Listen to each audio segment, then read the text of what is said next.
How's it going, you guys? So in this video, I want to talk about the differences between Atkins and ketogenic diets.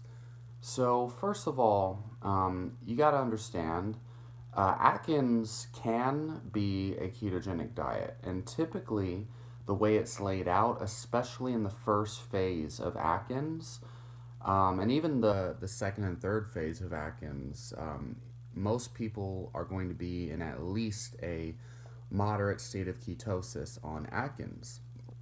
This is because ketogenic diets are essentially pretty much any protocol that puts you into ketosis is going to be ketogenic. So you can actually enter ketosis simply by limiting net carbs below, 50 grams, 30 grams, 20 grams of net carbs per day. And typically, it's going to depend on the person and their lifestyle, how much they have to limit carbs in order to enter ketosis. But essentially, if you limit carbohydrates, you're going to be in ketosis.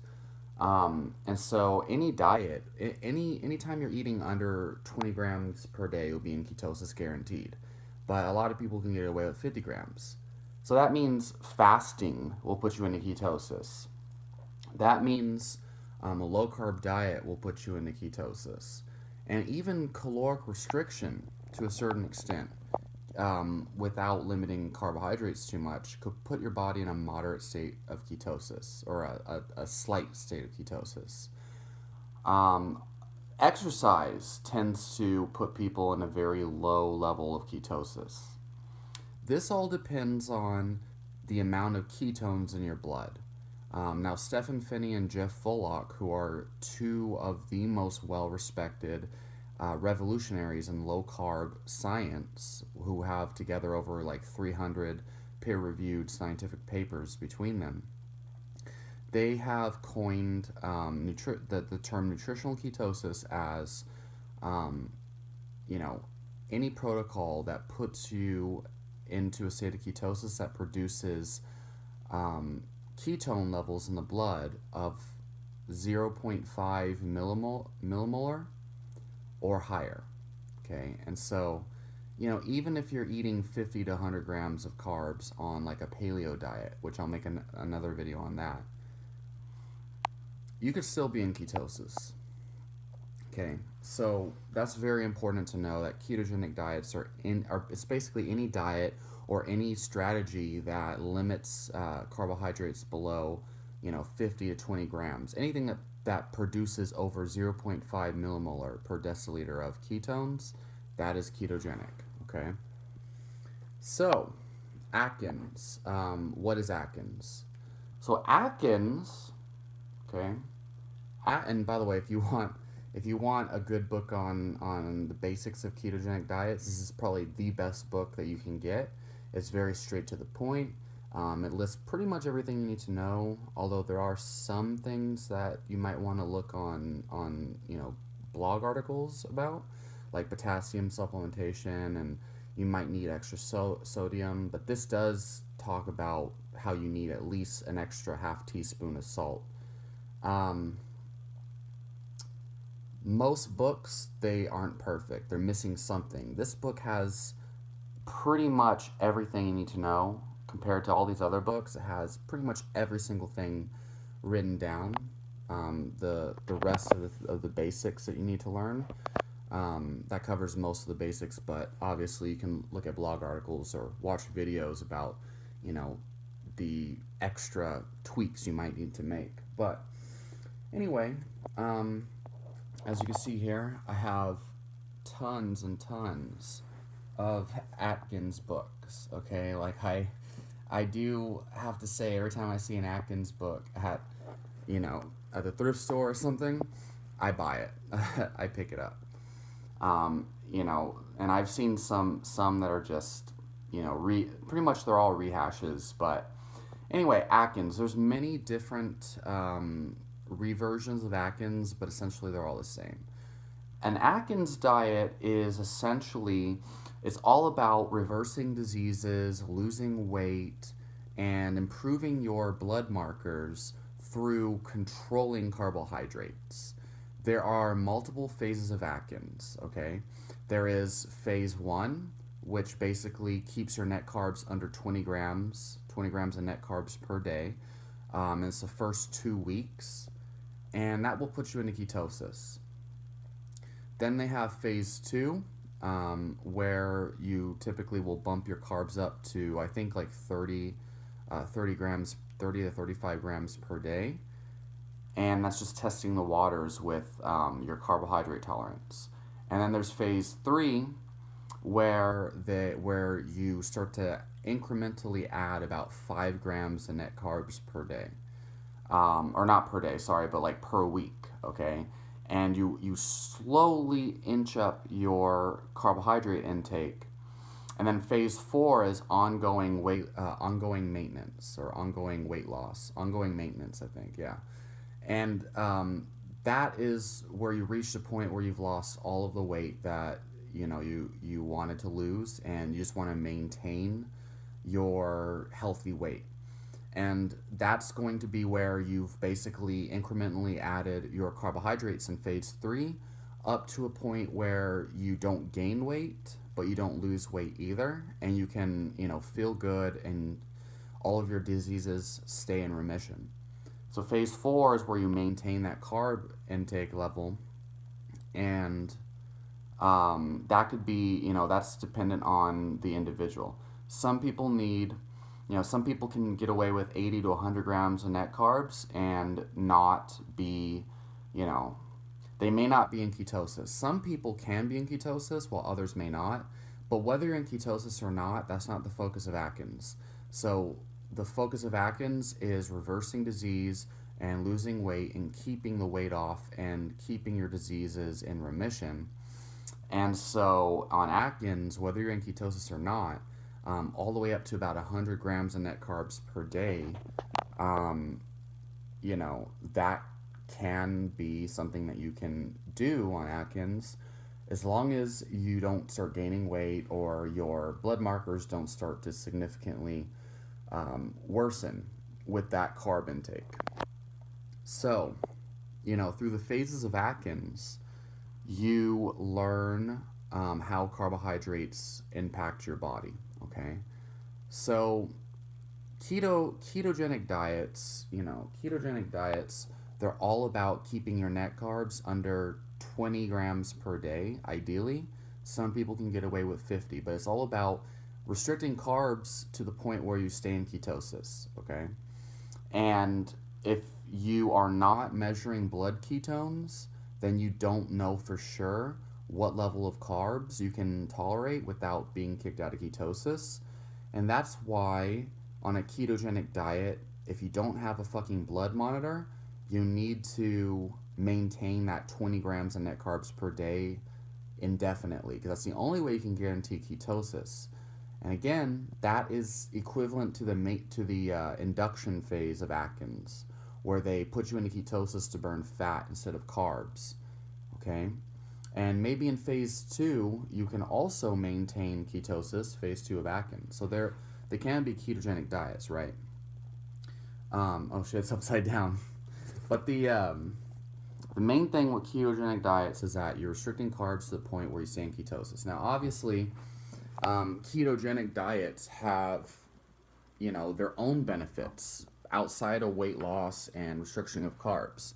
You can learn all about the benefits of ketones in ketogenic states by reading this book by Mary Newport, The Complete Book of Ketones, where it basically talks about, its neuroprotective benefits, its anti-anxiety benefits, all of its benefits on mental health, okay, reversing Alzheimer's disease and all of those things. Very awesome book, okay? So ketones have their own benefits. Now, as far as what version of Atkins, this is one of my favorite books, simply because it is written by Dr. Stephen Finney and Jeff Volok, and they are the pioneers in ketogenic research. I have all of their books, okay? The Art and Science of Low Carb Performance, The Art and Science of Low Carb Living, And yes, I bought them brand new, but they're all fucked up because I read them extensively, taking notes and everything, studying them extensively. Those books are basically, they talk about the physiology behind ketosis, but also just carbohydrate restriction in general. And they did write this version of the new Atkins for the new you. This is the original rehearsed Atkins that was written in 2010. New Atkins for a New You is taking all of the latest science at the time, 2010, and updating Atkins for the new generation. And this is, as far as I know, based on my reading through these books, this is the very first version of Atkins that recommends starting with, it talks about the importance of vegetable foods, okay? Which, by the way, I don't really believe you need vegetables or plants, but it talks about getting 15 to 20 grams of carbs per day from foundation vegetables, okay? So they actually recommend like 15 to 20 grams worth of vegetables minimum, okay? So they recommend you get like up to 10 cups of vegetables per day.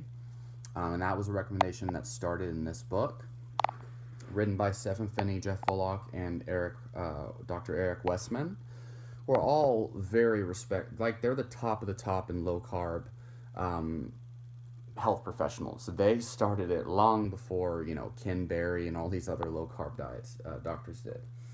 Now this is one that came out like 4 years later, and it is like a newer version of the one I just showed you, and this book attempts to make Atkins as simple as possible.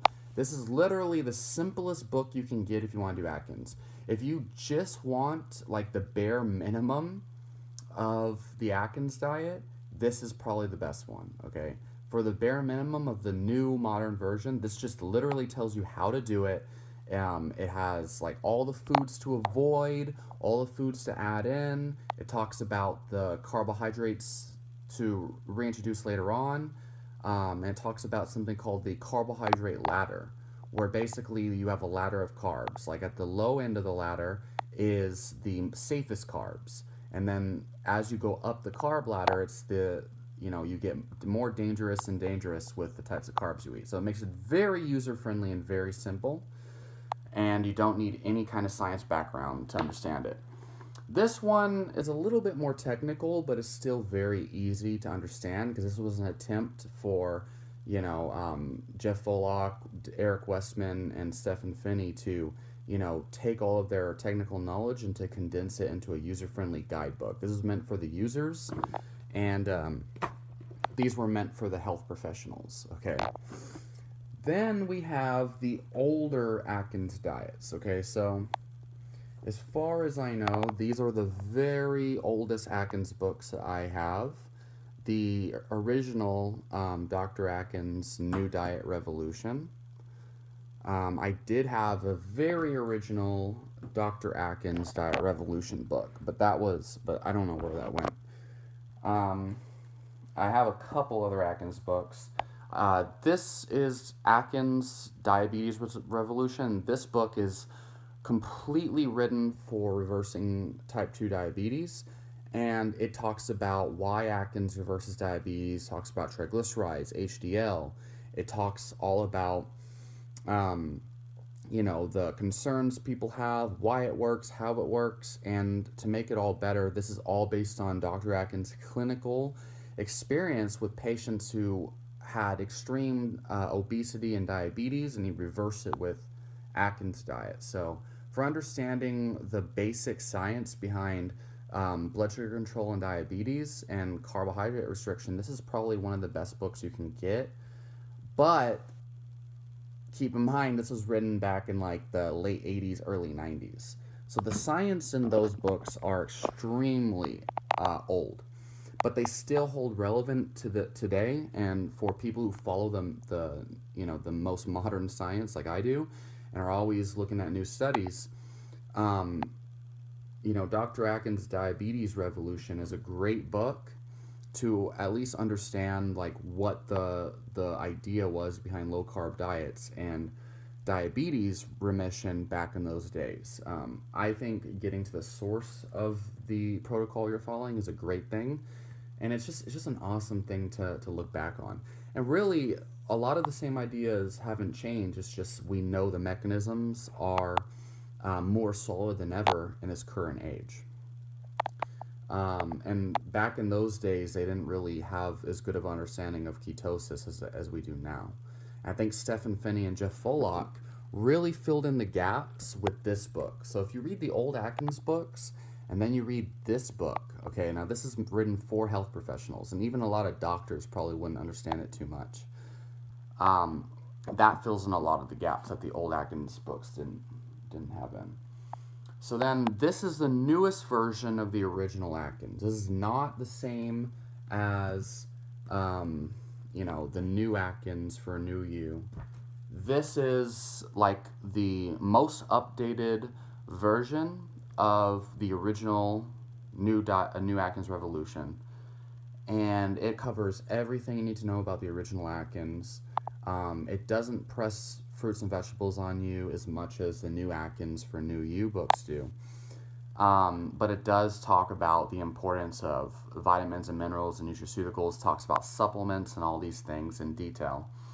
And so I think this is a great basic book to start with, but I think, but this one has a lot more of the science packed in it versus, this book. This book is purely easy, simple to read.